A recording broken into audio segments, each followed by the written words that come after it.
اعوذ باللہ من الشیطان الرجیم بسم اللہ الرحمن الرحیم الحمد للہ رب العالمین والصلاة والسلام علی سید الانبیاء والمرسلین وعلی اہل بیتہ الطیبین الطاہرین وصحبہ المنتجبین۔ قال امیر المؤمنین علی بن ابی طالب علیہ الصلاة والسلام واللہ اللہ فی القرآن لا يسبقكم بالعمل به غیرکم واللہ اللہ فی الصلاة فإنها عمود دینکم۔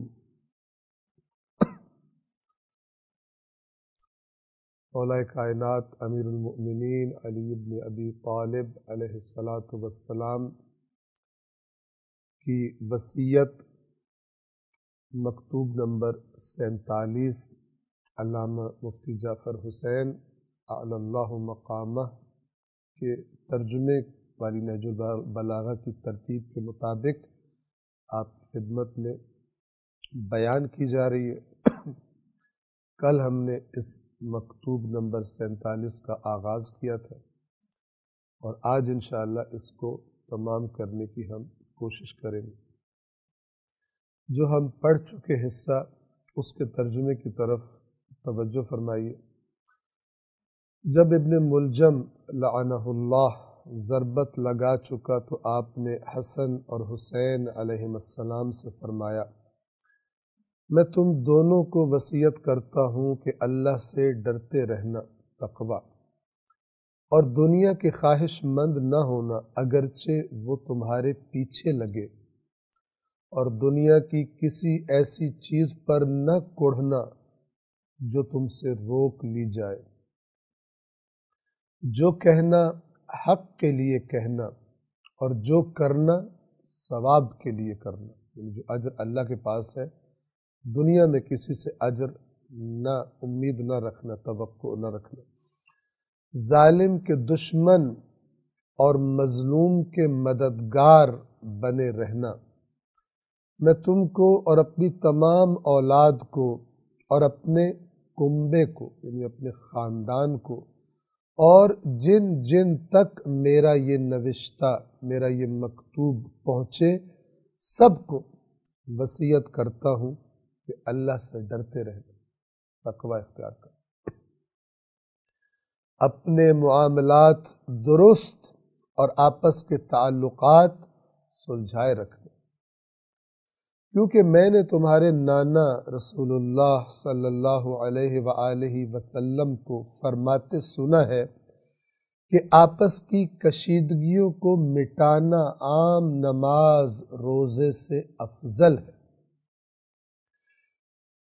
یتیموں کے بارے میں اللہ سے ڈرتے رہنا، اللہ سے ڈرتے رہنا، ان کے کام و دہن یعنی ان کے منہ، ان کے شکم کے لیے فاقہ کی نوبت نہ آئے۔ اور ہم نے کل عرض کیا تھا لا تغبو کا معنی یہ ایسا نہ ہو کہ ایک دن ان کو کھانا ملے اور دوسرے دن وہ فاقہ کرے۔ منظم انتظام کرنا ان کو کھلانے کا، اور تمہاری موجودگی میں وہ تباہ و برباد نہ ہو جائیں، ضائع نہ ہو جائیں ان کے حقوق۔ اپنے ہمسایوں کے بارے میں اللہ سے ڈرتے رہنا، اللہ سے ڈرتے رہنا، کیونکہ ان کے بارے میں تمہارے پیغمبر صلی اللہ علیہ وآلہ وسلم نے برابر ہدایت کی، مسلسل ہدایت کی ہے، اور آپ اس حد تک ان کے لیے سفارش فرماتے رہے کہ ہم لوگوں کو یہ گمان ہونے لگا کہ آپ انہیں بھی ورثہ دلائیں گے، یعنی ہماری وراثتوں میں شامل کر دیا جائے گا ہمارے ہمسایوں کو۔ یہاں تک کل ہم نے تمام کیا تھا، آج اس سے آگے بڑھتے ہیں انشاءاللہ۔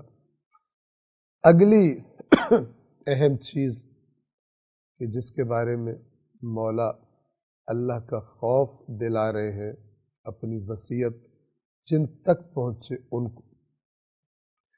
فرماتے ہیں واللہ، اللہ فی القرآن،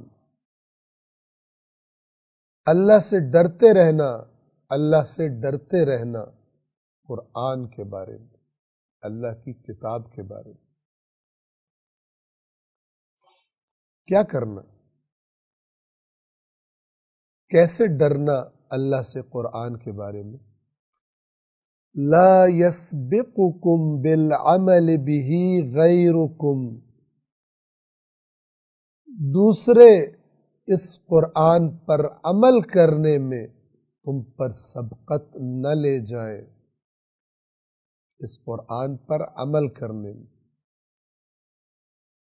بہت اہم ہے، بہت گہرائی ہے، اور مولا سے بہترین گہرائیوں والی نصیحت کرنے والا کون ہوگا؟ قرآن مجید کس لیے نازل ہوا؟ بچے سے بھی پوچھا جائے تو جواب دے گا ہدایت کے لیے نازل ہوا۔ لیکن بڑوں کو دیکھو، قرآن سے ہدایت نہیں لیتے۔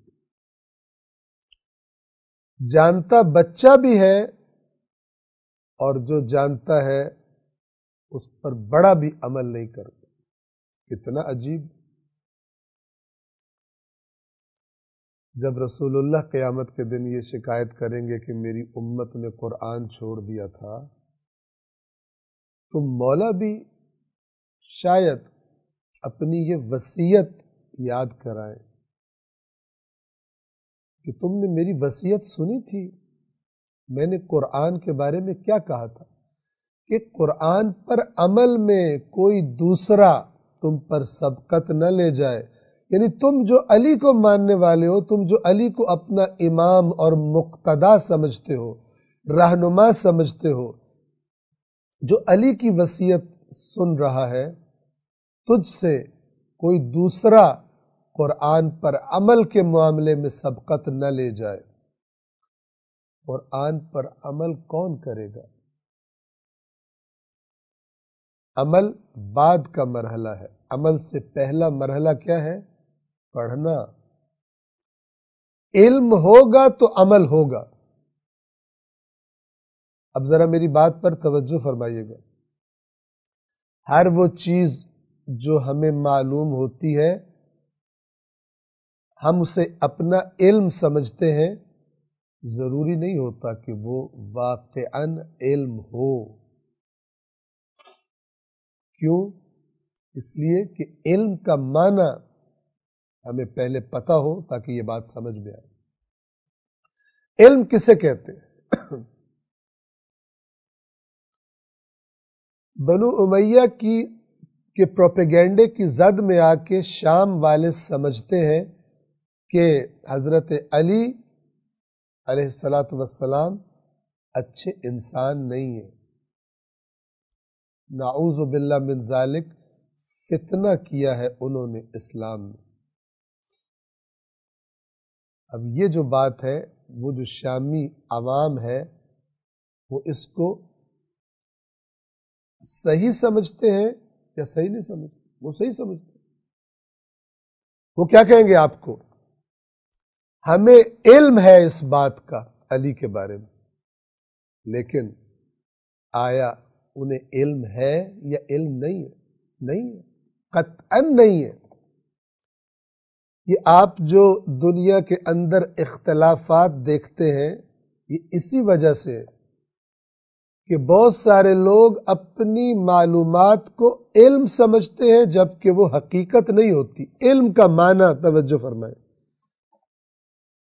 عربی زبان کا لفظ ہے وَقُلْ رَبِّ زِدْنِي عِلْمًا، اے رسول کہیے اے میرے رب علم کے اعتبار سے مجھے زیادہ کر دے، میرے علم کو بڑھا۔ یہ علم کیا چیز ہے؟ علم کی تعریف، ڈیفینیشن یہ ہے، کسی چیز کو اس طرح درک کر لینا، سمجھ لینا جس طرح وہ حقیقت میں ہے، جو اس کی حقیقت ہے، جو اس کی واقعیت ہے، اس طرح سمجھ لینا، اس طرح اس چیز کو جان لینا، یہ علم ہے۔ اور اگر چیز کچھ اور ہو حقیقت میں لیکن مجھ تک اور طرح پہنچائی گئی ہو تو میں سمجھوں گا کہ مجھے علم ہے، جبکہ حقیقت میں مجھے علم نہیں ہوگا۔ اس لیے لوگ لڑتے ہیں آپس میں، ایک کہتا ہے یہ ٹھیک ہے، دوسرا کہتا ہے یہ ٹھیک ہے۔ ہو سکتا ہے ایک کو پتا ہو کہ میں بے ایمانی کر رہا ہوں، جھوٹ بول رہا ہوں، لیکن بعض اوقات دونوں بڑی ایمانداری سے لڑ رہے ہوتے ہیں، جھگڑ رہے ہوتے ہیں۔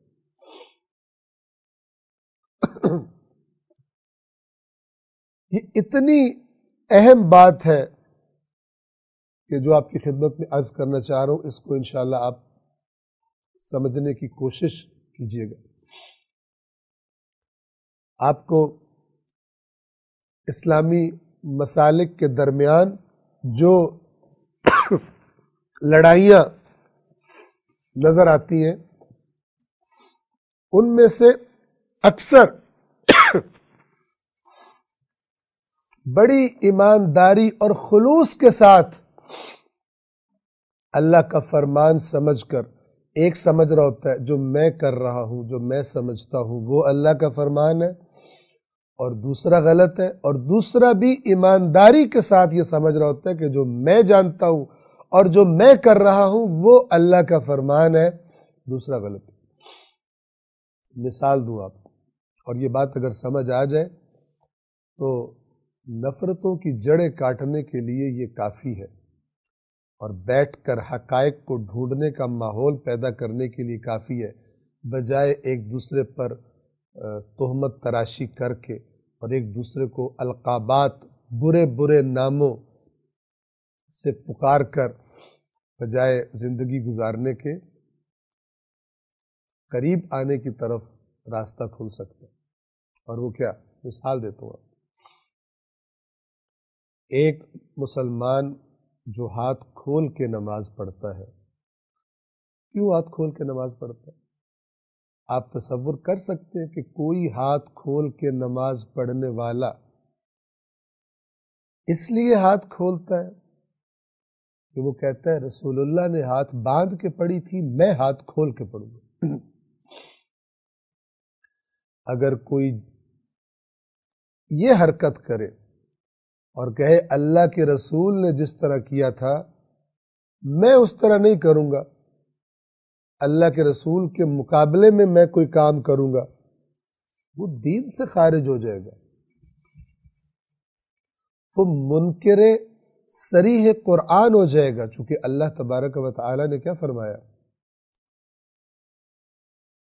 ایک جگہ فرمایا، کئی جگہ فرمایا وَأَطِيعُوا اللَّهَ وَالرَّسُولَ، اللہ کی اطاعت کرو اور رسول کی اطاعت کرو۔ وہ کہے ہاتھ کھولنے ہیں تو کھول دو، کہے ہاتھ باندھنے ہیں تو باندھ لو، وہ کہے ہاتھ سر پہ رکھنے ہیں تو سر پہ رکھ لو، وہ کہے بیت المقدس کی طرف منہ کرنا ہے تو ادھر منہ کر کے نماز پڑھو، وہ کہے اب مسجد الحرام کی طرف منہ کرنا ہے ادھر رخ کر کے نماز پڑھو، اطاعت کرنی۔ لہذا کوئی ہاتھ باندھنے والا اور کوئی ہاتھ کھولنے والا اس نیت سے نہیں پڑھ سکتا اگر وہ مسلمان ہو، رسول پر ایمان رکھتا ہو کہ یہ ہاتھ کھولنے اور باندھنے والے دونوں رسول اللہ کے عاشق ہیں اور ان سے محبت کرتے ہیں۔ دونوں تک جن طریقوں سے یہ علم پہنچا کہ ہاتھ کھولنے ہیں یا ہاتھ باندھنے ہیں، اس سے فرق پڑ گیا۔ ایک تک وہ خبر پہنچی، ایک تک یہ خبر پہنچی۔ تو بجائے اس پر زیادہ توجہ رکھنے کے اور پھر اس کی وجہ سے لڑائی کرنے کے کہ یہ ہاتھ باندھتا کیوں ہے اور وہ کہے کہ یہ ہاتھ کھولتا کیوں ہے، اگر اس کی جگہ تھوڑا سا گہرائی سے دیکھا جائے، حقیقت پسندی سے دیکھا جائے تو کیا نظر آئے گا؟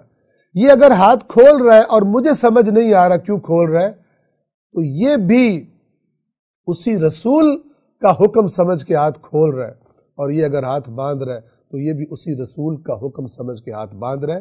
ایک دوسرے کو دیکھنے کا انداز بدل جائے گا، الرجی ایک دوسرے سے جو ہوتی ہے ذرا کم ہو جائے گی، شیطان کے وسوسے اور اس کی ڈالی ہوئی نفرتیں بہت کمزور ہو جائیں گی اللہ کے فضل و کرم سے،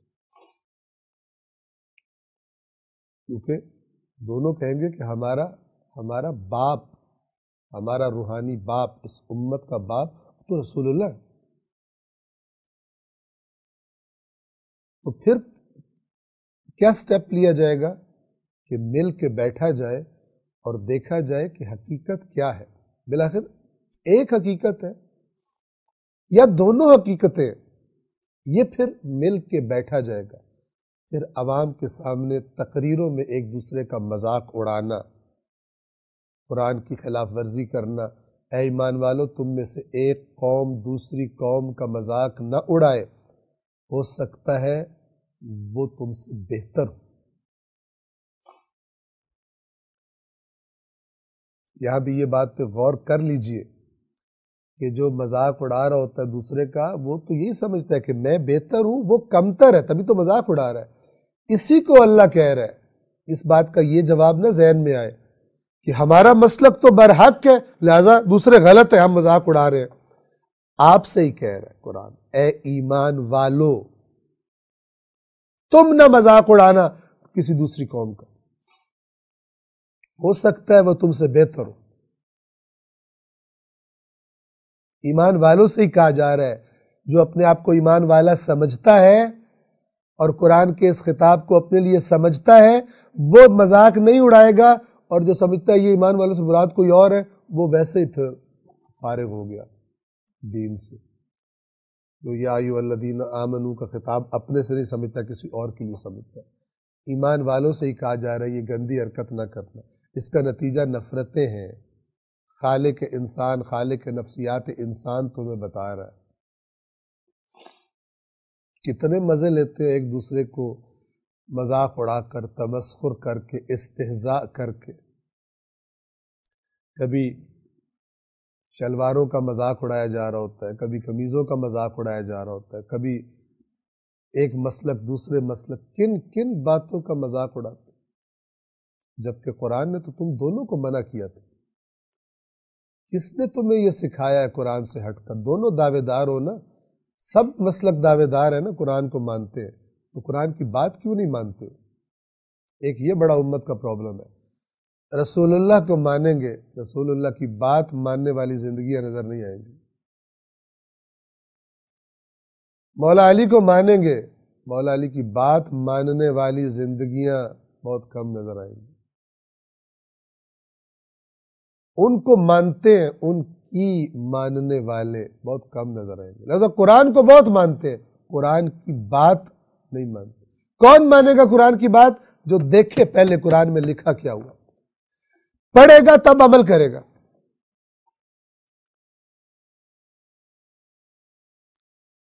میں اپنی بات مکمل کر دوں۔ ہم علم کی تعریف، ڈیفینیشن آپ کو بتا رہے تھے۔ علم وہ نہیں ہے کہ جو میرے ذہن میں موجود ہے، ہو سکتا ہے وہ علم نہ ہو، غلط بات مجھ تک پہنچی،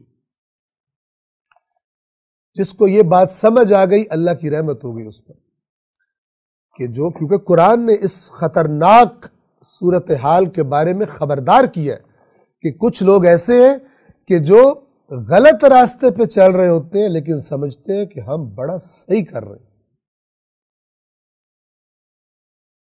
شیطان ان کو غلط راستے پہ ڈال چکا ہوتا ہے، وَيَحْسَبُونَ أَنَّهُمْ مُهْتَدُونَ، اور وہ گمان کر رہے ہوتے ہیں کہ ہم تو ہدایت یافتہ ہیں۔ اس قاعدے سے کوئی استثناء نہیں ہے، ہر ایک کو اپنے آپ کو چیک کرتا رہنا چاہیے، اپنی معلومات کا آڈٹ کرتا رہے، اور عقائد و افکار اور اسلام کے نظریات کے آڈٹ کی سب سے بہترین کمپنی قرآن مجید ہے۔ قرآن مجید سے آڈٹ کروائیں، چیک کروائیں کیا ٹھیک ہے کیا غلط ہے، کہاں بے حسابی ہو گئی ہے، کہاں حساب کتاب صحیح ہے۔ اگر قرآن نے سائن کر دیا کہ آپ کا حساب کتاب ٹھیک ہے، تو مطمئن رہے۔ ائمہ اہل بیت علیہ الصلاۃ والسلام نے اپنے ماننے والوں کی جو نشانیاں بتائی ہیں ان میں سے ایک واضح نشانی کیا ہے کہ ہمارے ماننے والے ہر روز اللہ کی کتاب کو پڑھتے، ہر روز۔ کیوں؟ تاکہ آڈٹ ہوتا رہے ان کا، تاکہ تازہ غذا ملتی رہے ان کو، تاکہ سیدھے رہیں، اللہ کی رہنمائی کے ساتھ اٹیچ رہیں۔ یہ جو نماز میں کہہ رہے تھے اہدنا الصراط المستقیم، اے اللہ ہمیں راستہ دکھا، تو قرآن نے راستہ دکھایا ہوا ہے، اور اہل بیت نے وہ راستہ چل کے دکھایا ہوا ہے۔ تبھی تو فرمایا کہ قرآن اور اہل بیت دو چیزیں چھوڑ کے جا رہا ہوں، ان دونوں سے مضبوطی کے ساتھ تمسک کرنا۔ یہ جو باتیں میں عرض کروں یہ بنیادیں اپنی فکر کی اور اپنے افکار کی اصلاح کرنی۔ ورنہ اگر دونوں سمجھ رہے ہیں کہ مجھے پتہ ہے صحیح بات، وہ سمجھ رہا ہے مجھے پتہ ہے صحیح بات، تو سوائے لڑائی کے کچھ نہیں بچے گا۔ حق کو تلاش کرنے والی صفت اپنے اندر انسان کو پیدا کرنی چاہیے۔ بس علم سنی ہوئی باتوں کا نام نہیں ہے، علم جذباتی عقیدت مندیوں کا نام نہیں ہے، علم اپنے آباء و اجداد کو فالو کرنے کا نام نہیں ہے، علم قرآن سے دور رہ کر حتیٰ کہ اپنے عالموں کو فالو کرنے کا نام علم نہیں ہے۔ یہ باتیں قرآن سے آپ کو بتا رہا ہوں، قرآن نے یہ کہا ہوا ہے۔ بعض لوگ عالموں کو رب بنا لیتے ہیں، رب تو اللہ ہے، اس کی بات ماننی ہوتی ہے، اور باقیوں کی بات یہ دیکھ کر ماننی ہوتی ہے کہ رب کی بات سے ٹکرا رہی تو نہیں۔ اور اگر رب کو نہیں دیکھ رہا اور کسی اور کو دیکھ رہا ہے تو پھر اللہ کہتا ہے وہی تیرا رب ہے۔ اللہ نے تو کوئی تکلف نہیں کیا قرآن میں، کوئی پردہ نہیں رکھا تاکہ قیامت کے دن کوئی بہانہ نہ بنا سکے۔ اور یہ بہانہ تو قبول ہی نہیں ہوگا کہ ہم نے تو قرآن پڑھا ہی نہیں تھا، تو قبول ہی نہیں ہوگا۔ حدیث ثقلین اگر پڑھ کے سنائی جائے قیامت کے دن کیا جواب دیں گے؟ قرآن سے کیسے تم نے تمسک کیا؟ کیا جواب دیں گے؟ کیا کہیں گے؟ قرآن میں یوں آیتیں تھی، تو جو پروپیگنڈے عام طور پہ ہوتے ہیں بچ جائیں گے اس سے، اللہ تعالیٰ قبول کر لے گا اس کو؟ ہرگز قبول نہیں کرے گا۔ مولا اپنی وصیت میں فرما رہے ہیں، کیونکہ حقیقت علم جس میں لا ریب فیہ،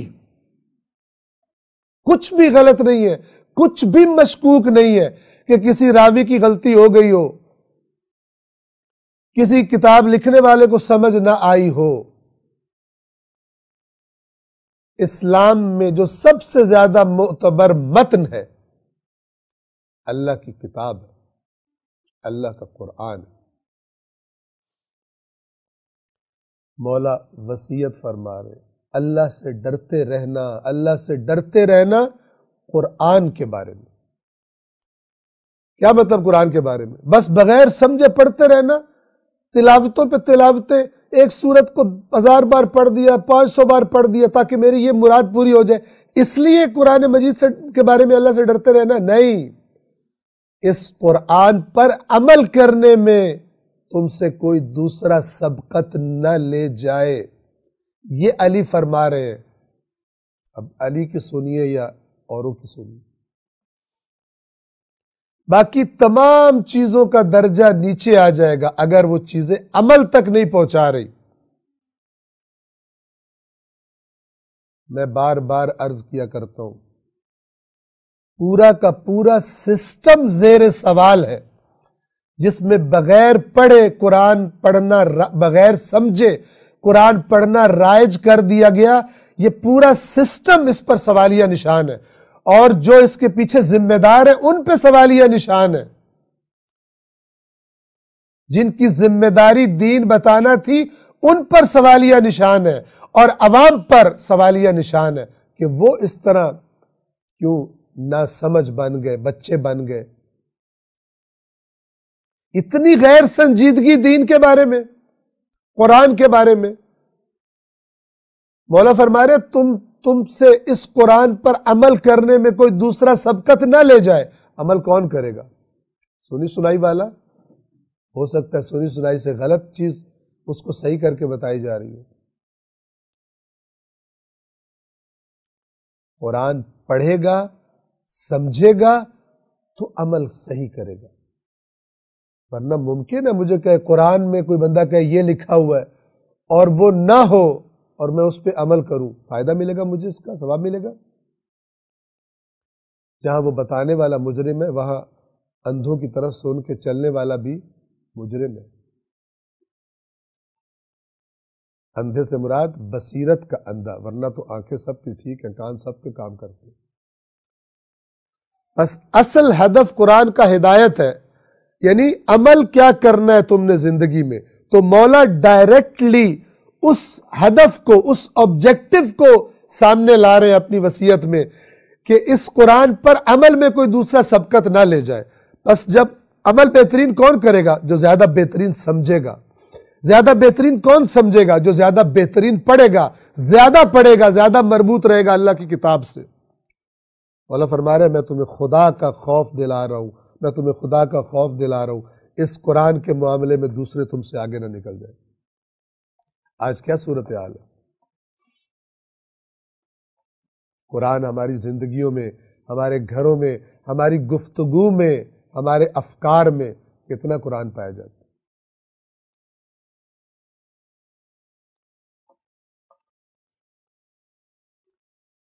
مولا فرماتے ہیں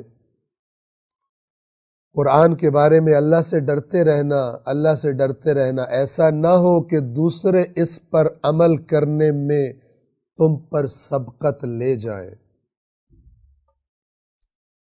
اگلی بات، واللہ اللہ فی الصلاۃ فإنہا عمود دینکم.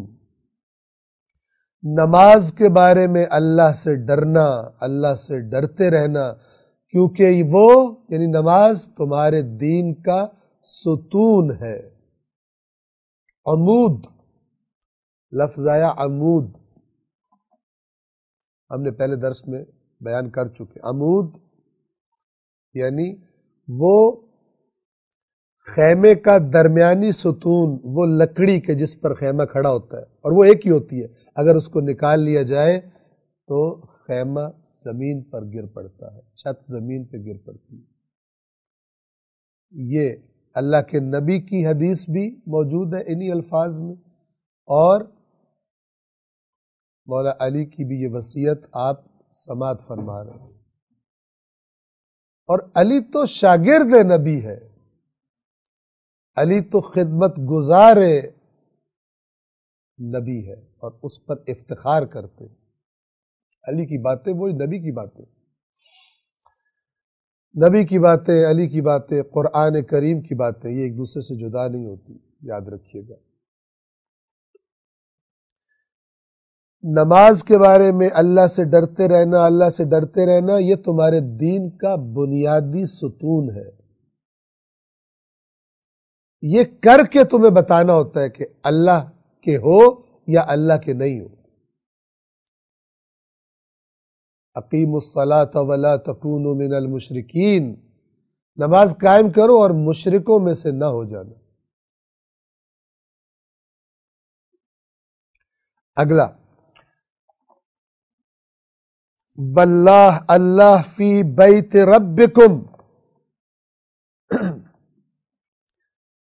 اپنے پروردگار کے گھر کے بارے میں اللہ سے ڈرنا، اللہ سے ڈرنا، بیت اللہ کے بارے میں اسے خالی نہ چھوڑ دینا.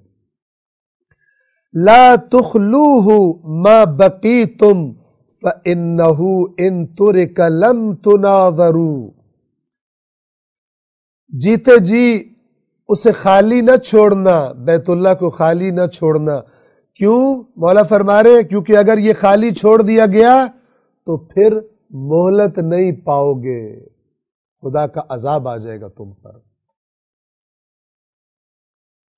ہمارے ائمہ کی احادیث میں، حج کے موضوع میں جو احادیث ہیں اس میں ائمہ کا یہ فرمان ہے، ہمارے وہ ماننے والے جو حج کے لیے جاتے ہیں ان کی وجہ سے اللہ ان پر سے بھی عذاب ٹالے رکھتا ہے جو حج پر نہیں جاتے.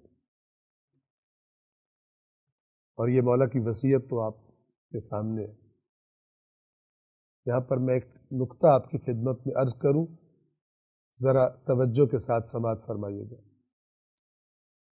بعض لوگوں نے بڑی غلط حرکت شروع کر دی، احکام دین کو آپس میں ٹکرانا شروع کر دیا، ایک دوسرے کے مقابلے پہ لے آتے۔ مثال کے طور پر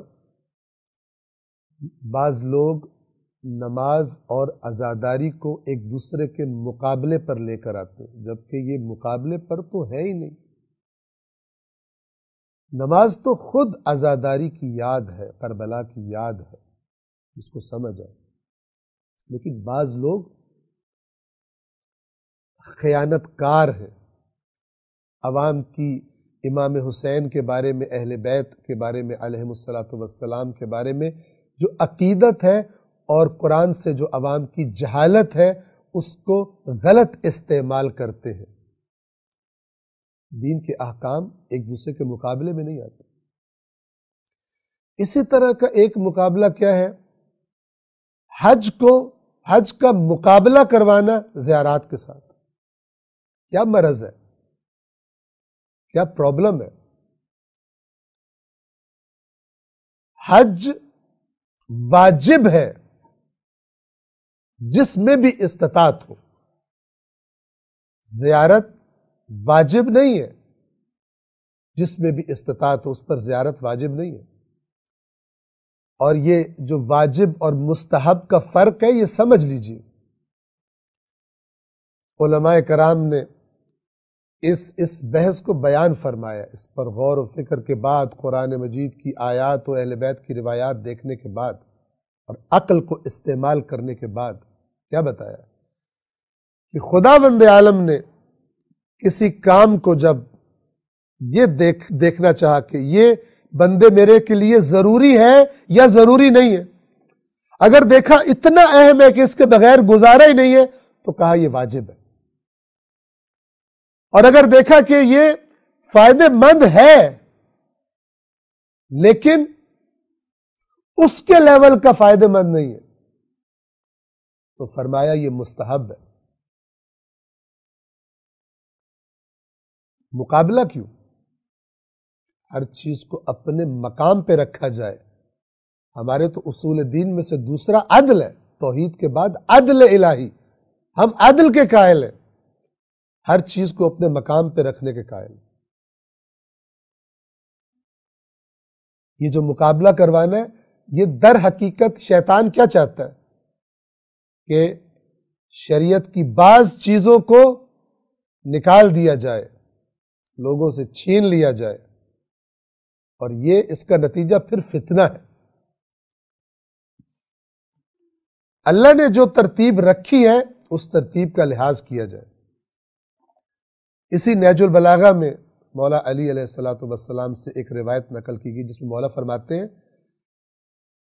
نوافل کا کوئی فائدہ نہیں ہے، نوافل یعنی نماز کے جو مستحبات ہوتے ہیں ان کا کوئی فائدہ نہیں ہے اگر فرائض ضائع ہو جائے، اگر فرائض کو نقصان پہنچے نوافل کی وجہ سے، کوئی فائدہ نہیں نوافل کا۔ یہ بنیادی فارمولہ جس میں استطاعت ہے اور وہ حج نہیں کرتا اور زیارت کرتا ہے، اللہ کی نافرمانی کر رہا ہے۔ جو اللہ کی نافرمانی کر رہا ہے، کیسے ہو سکتا ہے امام حسین اس سے خوش ہو؟ امام حسین اس اللہ کی رضا کے مقابلے میں کوئی اور رضا کیسے رکھ سکتے ہیں جو کربلا میں سب کچھ قربان کر کے خدا کی رضا پہ راضی ہو رہے ہیں؟ کیوں عوام کے ساتھ یہ کھیل کھیلا جاتا ہے اور کیوں عوام بیدار نہیں ہوتی؟ جو استطاعت رکھتے ہوئے حج پہ نہ جائے، جان بوجھ کر زیارات پہ جاتا رہے، نہ اس سے خدا راضی ہوگا نہ اس سے حسین راضی ہوں گے اگر دیدہ دانستہ یہ حرکت کرتا ہے تو۔ کس نے تربیت کی ہے؟ کس نے بتایا یہ؟ واجب واجب ہے، مستحب مستحب ہے، البتہ جب ہر چیز اپنے مقام پر ہو۔ زیارت امام حسین سعادت ہے، اللہ تعالیٰ جس کو نصیب فرمائے. خداوند عالم ہم سب کو بار بار اس سرزمین عشق کو، سرزمین وفا کی زیارت اور اپنے امام کے ساتھ بیعت کو تجدید کرنے کی وہاں جا کر اللہ تبارک و تعالیٰ توفیق عطا فرمائے. لیکن ہر چیز کو اپنے مقام پر رکھا جائے. اللہ فرما رہے واللہ اللہ فی بیت ربکم، اللہ سے ڈرتے رہنا، اللہ سے ڈرتے رہنا اپنے رب کے گھر کے بارے میں، یعنی بیت اللہ کے بارے میں. جب تک زندہ ہو اسے خالی نہ چھوڑنا، اس لیے کہ یقیناً اگر تم نے اسے بیت اللہ جانا ترک کر دیا لم تناظروا، تمہیں مہلت نہیں ملے گی. اور ایک اور ترجمہ بھی کیا جا سکتا ہے عربی زبان میں، نظر یعنی دیکھنا، اسی نظر سے انتظار ہے، اور وہی انتظار سے مہلت کا معنی ہے جو یہاں لیا گیا اس ترجمے میں. دوسرا بھی ترجمہ ہو سکتا ہے، اور وہ کیا؟ لم تناظروا، یعنی تمہاری طرف کوئی دیکھے گا بھی نہیں، تم اتنے ذلیل و رسوا کر دیے جاؤ گے اگر تم نے حج ترک کر دیا. خدا تمہیں جو تمہارا احترام ہے خدا چھین لے گا، تمہیں کوئی احترام کی نگاہ سے کوئی نہیں، اللہ بھی تمہیں نہیں دیکھے گا، نظر رحمت تم پر نہیں کرے گا. یہ بھی معنی، یہ بھی ترجمہ بعض نے کیا اس کا. اس کے بعد اب توجہ فرمائیں، جہاد کا تذکرہ فرماتے ہیں. جہاد یعنی کوشش، یعنی مشقت، اور میدان جنگ میں لڑنے کو جہاد کہا گیا کیونکہ وہ مشقت کا ایک کمال ہے. جب انسان ساری دنیا کو ٹھوکر لگا کر اپنی جان ہتھیلی پر رکھ کر اللہ کی خاطر میدان میں نکل جاتا ہے، اس لیے اس کو جہاد کہا گیا.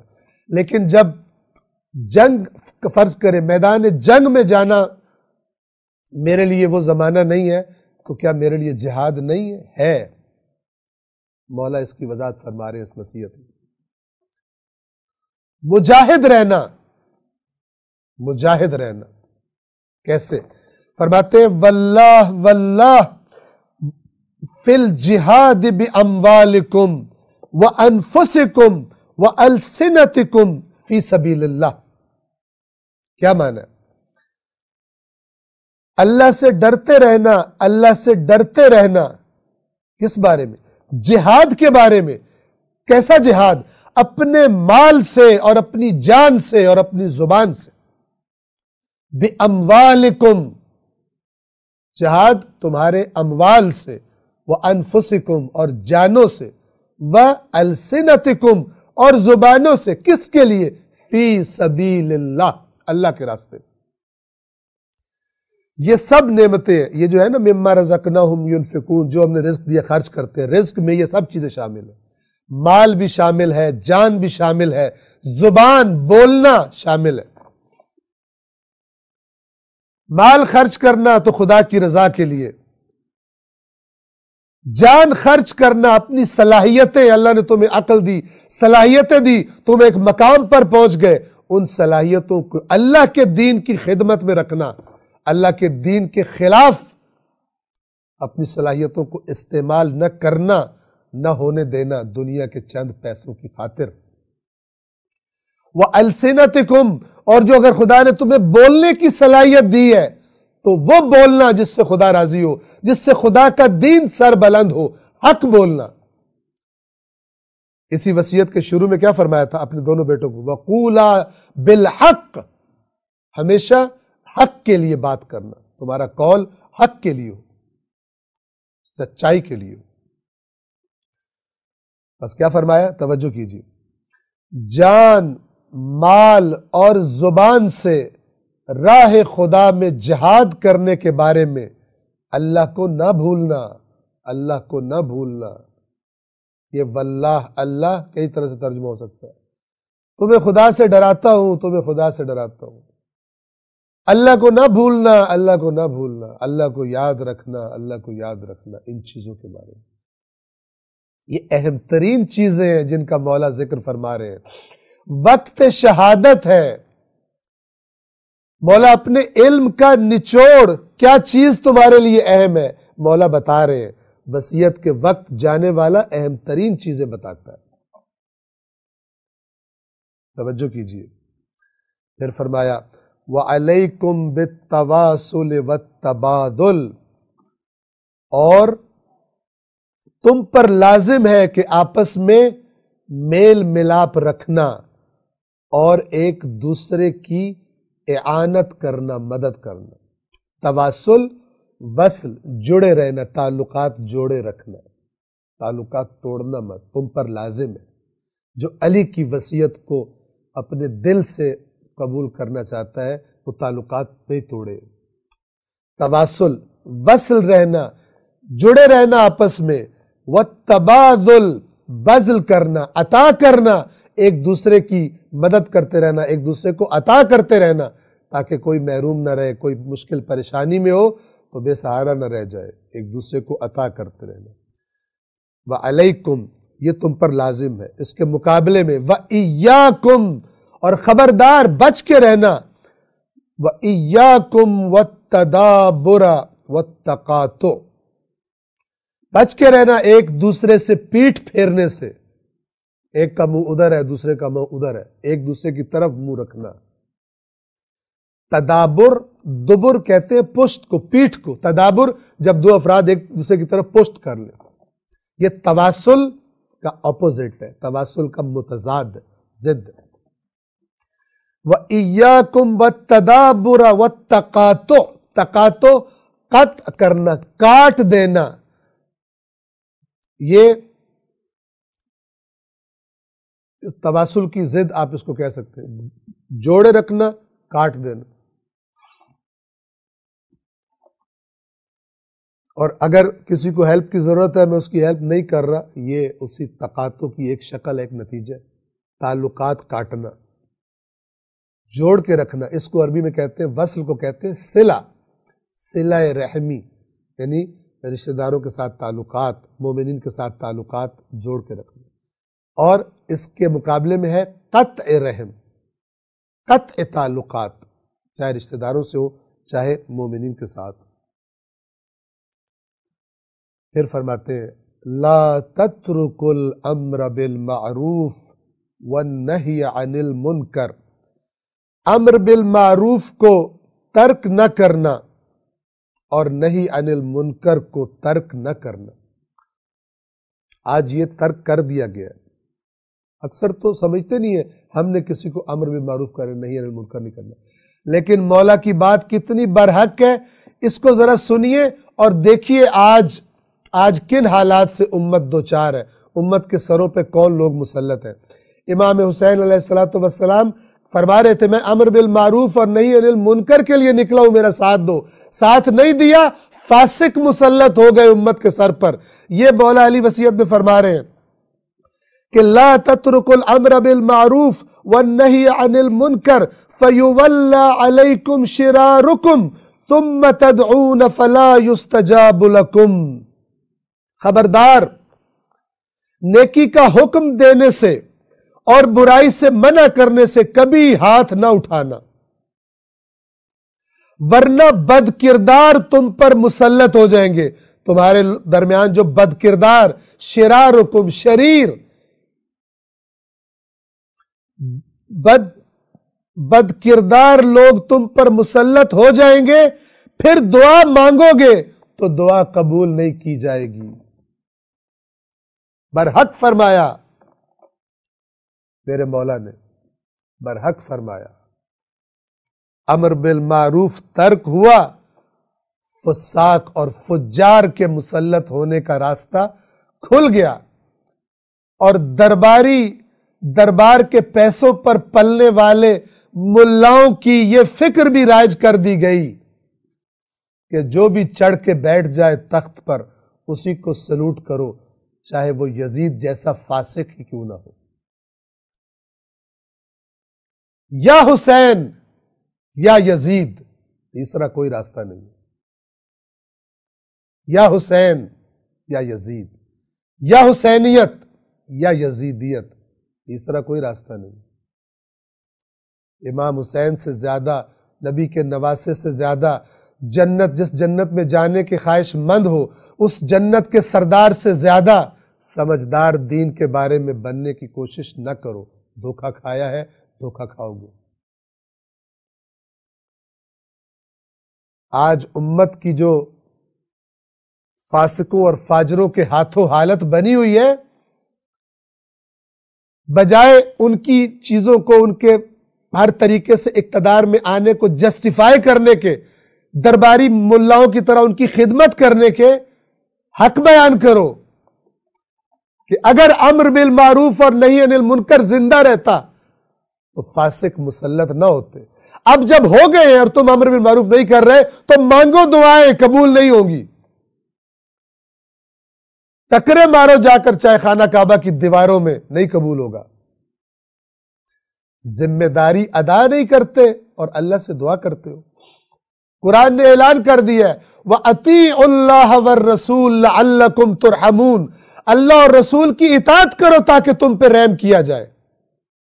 پہلے اطاعت کرو تاکہ اللہ کا رحم تم پہ نازل ہو۔ اطاعت نہیں کرتے ہو اور کہتے ہو اللہ کرے، بنی اسرائیل ہو، اللہ اور اس کا رسول سب کرے، تم نے کچھ نہیں کرنا۔ یہ قرآن کے نظریات خالص، بلا تکلف، بغیر کسی ملاوٹ کے۔ اس کے بعد پھر فرمایا یا بنی عبد المطلب، آج یہ چند منٹ اوپر ہو جائیں گے تاکہ یہ وصیت تمام ہو جائے۔ یا بنی عبد المطلب لا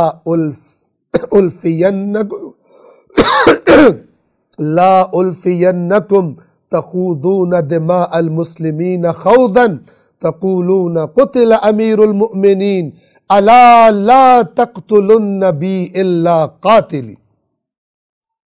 ترجمہ، اے عبد المطلب کی اولاد، ایسا نہ ہونے پائے کہ تم امیر المومنین قتل ہو گئے، امیر المومنین قتل ہو گئے کہ نعرے لگاتے ہوئے مسلمانوں کے خون سے ہولی کھیلنا شروع کر دو۔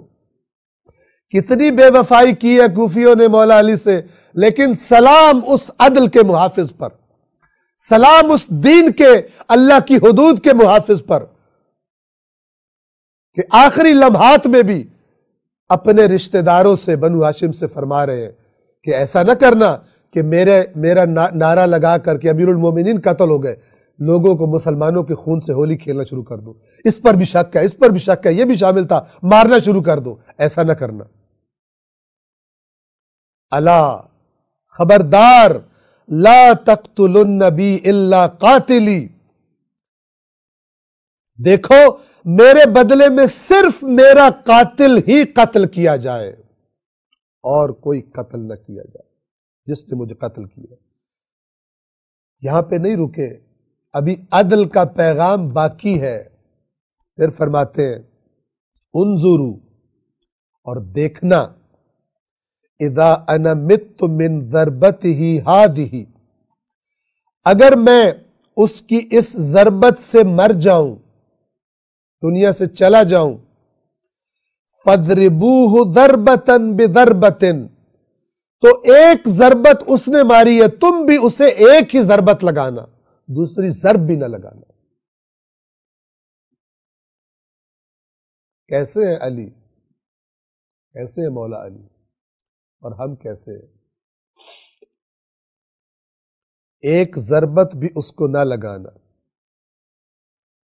ایک کے بدلے میں صرف ایک ضرب لگانا، دوسری ضربت بھی اس کو نہ لگانا۔ وَلَا يُمَثَّلُ بِالرَّجُلِ، اور اس شخص کے ہاتھ پیر نہ کاٹنا۔ مولا جانتے ہیں کہ مومنین کا غضب عروج پر ہے، علی سے محبت کرنے والوں کا غضب، لیکن علی سے محبت کرنے والے علی کی محبت میں علی کی نافرمانی نہیں کریں گے، علی کی بات مانیں گے۔ علی کا نام لے کر علی کی نافرمانی کرنا، علی اللہ کا حکم جاری کرے گا، علی اللہ کی نافرمانی نہیں دیکھ سکتا، چاہے کوئی اس کی محبت کا دعویٰ کرنے والا کرے، چاہے کوئی دوسرا کرے۔ فرما رہے ہیں وَلَا يُمَثَّلُ بِالرَّجُلِ، اس شخص کے ہاتھ پیر نہ کاٹنا۔ کیوں؟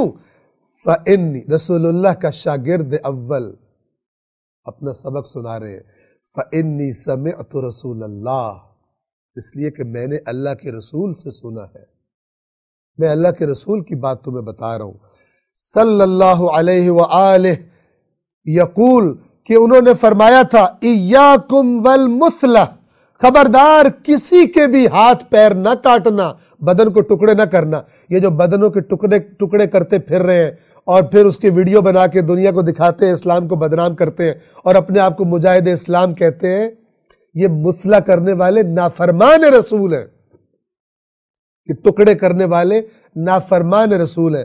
مولا فرما رہے ہیں میں نے رسول اللہ سے خود سنا ہے کہ کسی کے ٹکڑے نہ کرنا بدن کے، وَلَوْ بِالْكَلْبِ الْعَقُورِ، اگرچہ وہ کاٹنے والا پاگل کتا ہی کیوں نہ ہو۔ آپ کو پتہ کتوں میں ایک بیماری ہے، اور وہ بیماری جب لگی ہو تو وہ کاٹنے لگتے ہیں، اور جس کو کاٹ لے اس انسان کو بھی بیمار کر دیتے ہیں۔ اللہ کے نبی کا یہ فرمان کہ اگر کاٹنے والا وہ پاگل کتا ہی کیوں نہ ہو، اس کو بھی اس کے بدن کے ٹکڑے مت کرنا۔ تو مولا فرما رہے ہیں کہ یہ تو انسان ہے، کون مثال پیش کرے گا عدل علی کی علیہ الصلاۃ والسلام۔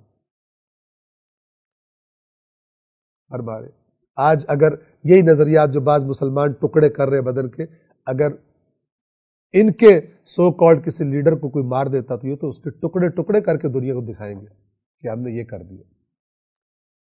لیکن علی علی ہے، علی رسول اللہ کا اطاعت گزار ہے، کہہ رہے اس کے بدن کے ٹکڑے نہ کرنا، ایک ضرب لگانا بس،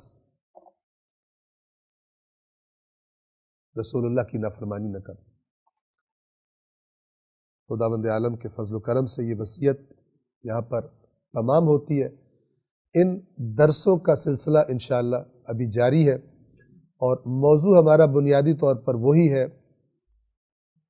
علی، امام علی اور قرآن کریم، نہج البلاغہ کے وہ فرامین کہ جن میں قرآن کا ذکر آیا ہے، وہ ہم آپ کی خدمت میں وہ خطبات یا وہ جگہ نہج البلاغہ کی انشاءاللہ بیان کرنے کا سلسلہ فی الحال جاری رکھیں گے۔ اگرچہ جہاں سے بھی آپ نہج البلاغہ کو اٹھا کے پڑھیں، آپ کو قرآن کی خوشبو آ جائے گی۔ پروردگار عالم امیر المؤمنین کے حقیقی مطیع، اطاعت گزار اور پیروکار بننے کی ہم سب کو توفیق عطا فرمائے۔ السلام علیکم ورحمۃ اللہ وبرکاتہ۔